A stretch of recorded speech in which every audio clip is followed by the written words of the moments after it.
Barakatah Yahushai, Barakatah Yahweh, Barakatah Yahushai, Barakatah Yahweh, Barakatah Yahushai. Call Halam La Yahweh, Bahashem, Yahushai, Bahashem, Bachad, Kadash, Rakadam.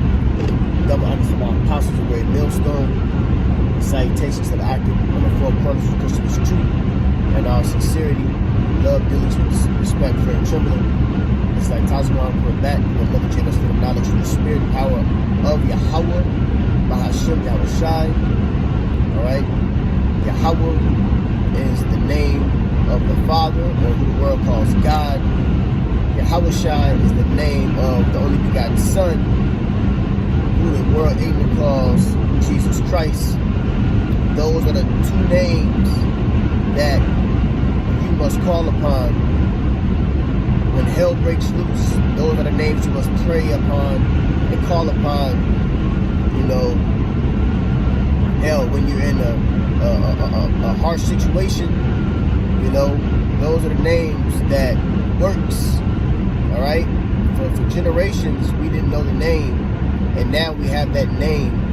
All right, I believe John 17 speaks about how the Lord was going to give us the Father's name. Okay, Revelation, the 14th chapter. Oh, I said that's in the Hebrew.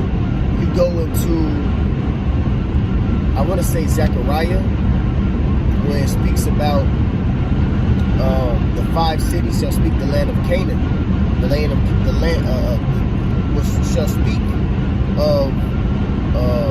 shall speak the language of Canaan, Salakia. And the language of Canaan is Hebrew. Okay? So I always quote, what is his name, what is his son's name, if thou canst tell.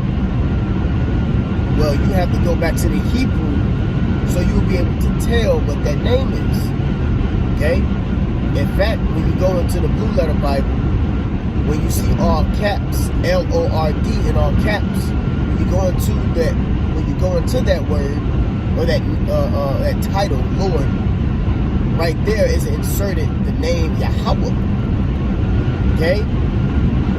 When you go into the name of Joshua, it goes back to the name of Yahushai. Okay? Now, when you go to Ecclesiasticus, the 46th chapter, it speaks about how that name Joshua, okay, and it says Jesus, the son of David, in the Apocrypha, because that's in the Greek. When you go into that, when you go into his name, it says that this is the name that's going to deliver the children of Israel by that name. And we know the name Joshua meant Yahushai. It turned into Yahushai. In fact, just so I can read that precept.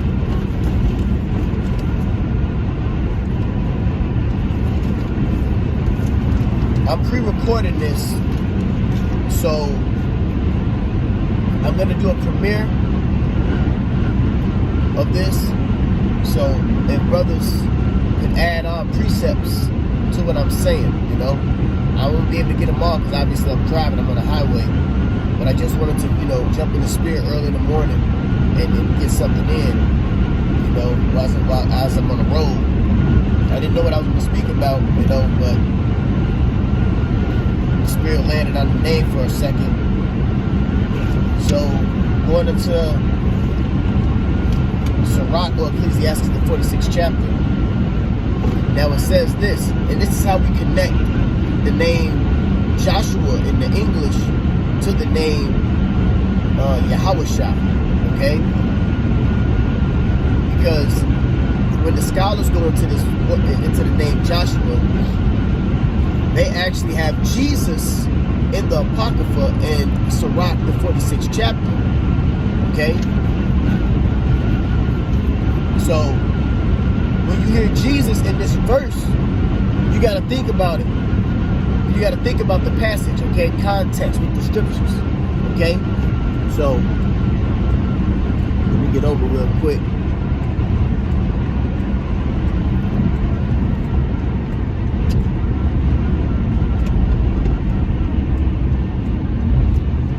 All right, now this is Ecclesiasticus or Sirach, Okay, this is the Apocrypha. Okay, which means to be hidden or sent away. For you new believers, the Apocrypha was taken out of the Bible in 1611. Okay, and they put it in the Catholic Bible. But this is our book. This is the missing piece, so to speak. Okay, so perfect. I'm at a red light. This is Sirach 46:1. It says, Jesus, the son of Nave, was valiant in the wars, and was the successor of Moses in prophecies. So, who the world calls Jesus Christ, was he in war? Was he a violent man? Was he the son of Nave, which is the son of none when you go into the Old Testament or the Tanakh? It says, oh, and was he a successor of Moses? So you got to ask yourself, who is this Jesus is speaking about? Well, if you are studied, you will know that this is speaking about Joshua, because Joshua came up after Moses. Okay, so Jesus, the son of Nave, was valiant in the wars, and was a successor of Moses in the prophecies, who according to his name, according to the name Joshua, right? According to his name,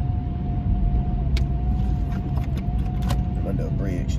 According to his name, was made great for the saving of the elect of the Most High. Okay, and we can use that on a spiritual note, that the name Joshua, okay, which when you translate it goes back to Yahawashi. Okay, it goes back to Yahawashi. I mean, he delivers. And what did he do? He delivered the children of Israel. He brought them into the land of Israel. Okay, the land of Canaan. Okay, so with a spiritual eye, with that same name, that vibration is gonna be bestowed, or that omen nomen will be bestowed upon the only begotten Son, which his name was Yahawashi. Okay, see, I found out that the name Yahawashi was actually a common name. You know, doing some studies. Maybe I could insert it in this video, possibly not. I'm on my phone. I don't know how to do the editing on the iPhone. I gotta learn it. I kind of fell back from the editing and stuff. But there's a video, and I may put it in the comment section. Lord willing, I remember. But there's a video where Esau is going in on the name. Esau is explaining on how the name, they say Yeshua. Okay, they say the name Yeshua was a common name, you know, but they do go into on how Jesus couldn't be his name. In fact, the J wasn't even invented in the alphabet. Okay, the J was by the man named Teresio. It starts with a T. Teresio Gaius something. Teresio something Gaius or something. I got it probably mixed up and backwards or whatever. But he invented the J. He invented what is known as the swoop from the I. Okay? So we know that name is not Jesus, because that name wasn't invented in the time of the Roman Empire. The English language wasn't even thought of. It was Hebrew, Greek, and Latin. In fact, the name that was when you go into certain Bibles, especially the 1611, it was Jesus. Okay, and then it switched to Jesus that we know of today. But before that, before the Jesus with the I, it was Yahawashi. Now the scholars, because they wrong as hell anyway, but some of them do know that the name was Hebrew. Okay, they say Yeshua, which we know is two reasons for that, because the name is dreadful among the heathen, and as well as they deliberately covered it up. They deliberately covered up the name.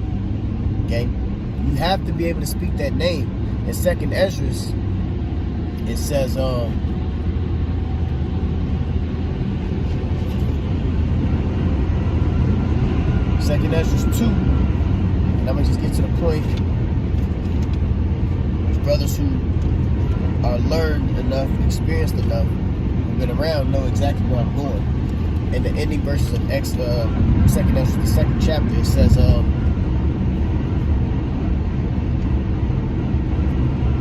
Verse 47, just getting to the point.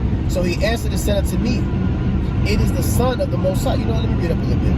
It says, verse 6, it says, then said I unto the angel, what young person is it that crowneth them, and giveth them palms in their hands? Now the backstory, this is a revelation, or a revelation that Ezra received on the 144,000 and the hopeful elect, the great multitude that's spoken in Revelation the 7th chapter and the 9th verse, and Revelation the 5th chapter and the 9th verse. Okay, you're gonna have that great innumerable multitude that is gonna be lined up. Okay, that great army that's spoken about in Ezekiel the 37th chapter. Okay, this is what Ezra is seeing. And so he's seeing Yahushua crown men. Okay? So he said, Then said I unto the angel, what young person is it that crowneth them,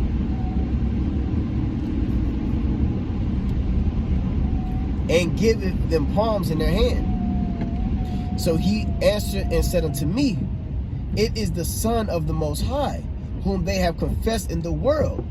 Then began I greatly to commend them that stood so stiffly for the name of the Lord. So this is an end time prophecy. So this to tell you that there is a name that you must call, and there's those men that was on the earth that had faith on earth when Yahushua returned. They knew the name. In Revelation the 14th chapter, it speaks about on how the name was sealed into their foreheads. So there is a name that we must call upon. Okay? There's no name under heaven wherein we may be saved. Okay? That name is Yahushua. Okay? He delivers. And his father's name is Yahweh. You got to speak that Hebrew, man. Okay? You got to get into the Hebrew. At least know the names of the Heavenly Father and the Son. Okay? Because that holds a different spirit, another vibration. Okay? In fact, let me think. I believe it's the prelude. Let's get that. Yep. The prelogue.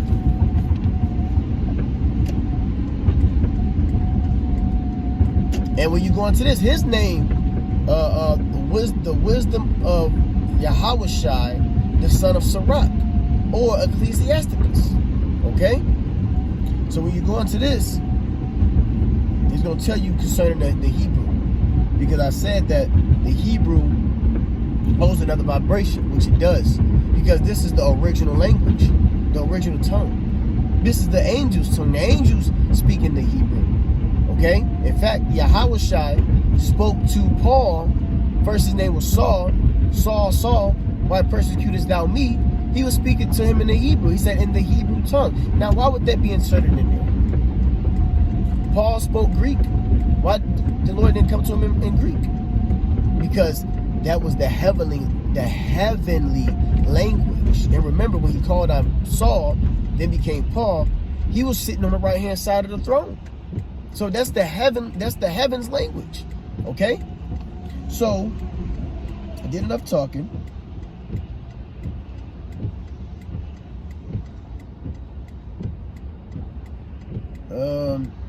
This is the prelude or the prelogue. I'm gonna just jump into the middle of it. It says, wherefore let me entreat you to read it with favor and attention, and to pardon us wherein we may seem to come short of some words which we have labored to interpret. For the same things uttered in Hebrew and translated into another tongue have not the same force in them, which they don't have the same power. In fact, Greek was a Jake didn't want to speak Greek or Latin for shit. Greek was a bastard tongue. In fact, I believe it was in Nature Knows No Color Line. I had the book. I ain't got the book no more. I don't know where it's at. But in Nature Knows No Color Line, it tells you on how Greek was a hated tongue to speak. You know? If I don't want to misquote the book,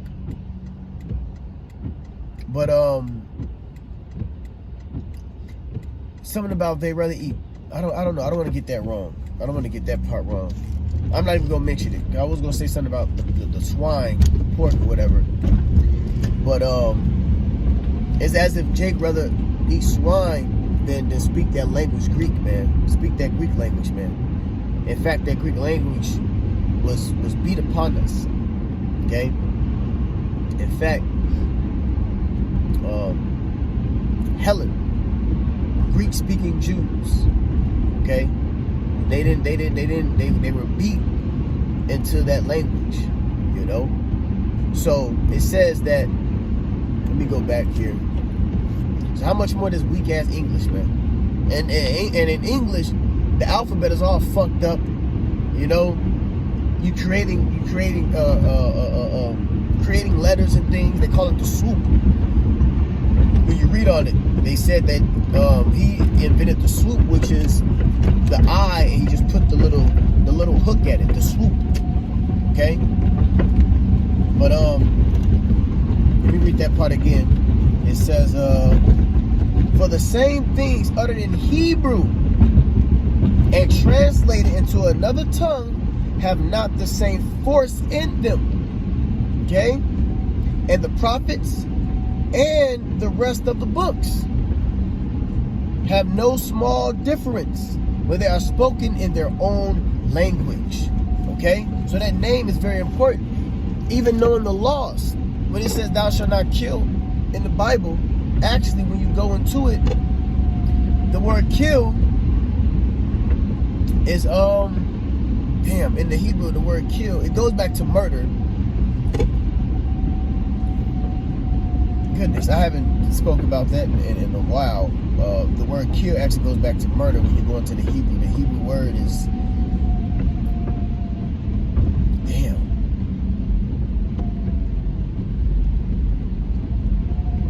Salakia, I can't think of it, but like I said, I'm gonna put this on Premiere, and Lord willing, you know, brothers can be in the live comment section and can put the Hebrew word, or if I catch the Premiere myself, I may be online, you know, watching the Premiere and adding precepts to, you know, what I'm speaking about as well. But I can go to another word in Habakkuk, okay, because that was in the Hebrew. In Habakkuk 2, where it spoke about thick clay. When you go into that thick clay, it goes to Ibatyat, which means debt. So that puts another understanding, you know, to your arsenal when you read the scriptures. You know what I'm saying? When you go into the word heart in the Hebrew, it goes back to the word lab, which actually speaking about your mind, your inner man, your inner self. Okay, so it's not your heart. Your heart is actual blood. It's a fucking vessel that pumps blood. But when you go into the Hebrew, okay, you're gonna find out that it's a Hebrew word lab. Okay, the Hebrew word lab, which goes back to your mind, your understanding. See, the scripture says in I believe it's in Exodus, circumcise your heart and mind. Okay, circumcise your heart, circumcise the foreskins of your heart. Okay, you can't circumcise your heart, right? So it's a parabolic talk, meaning, you know, get your mind right through the spirit of Yahweh Shem El Shai, you know. But I gotta pick up, you know, the little ones, take their ass to school. So I'm gonna just end it right here. I had something else in my mind, to be honest, but it kind of landed on the name, which is very important anyway. So, Lord willing, I hope that this was edifying. Hope for the legs, you newcomers out there. Shalom, keep pushing. All praise to Yahweh, by Hashem Yahushai, by Hashem Kakadash Brakathum. The man, my apostle, great millstone. Shalom.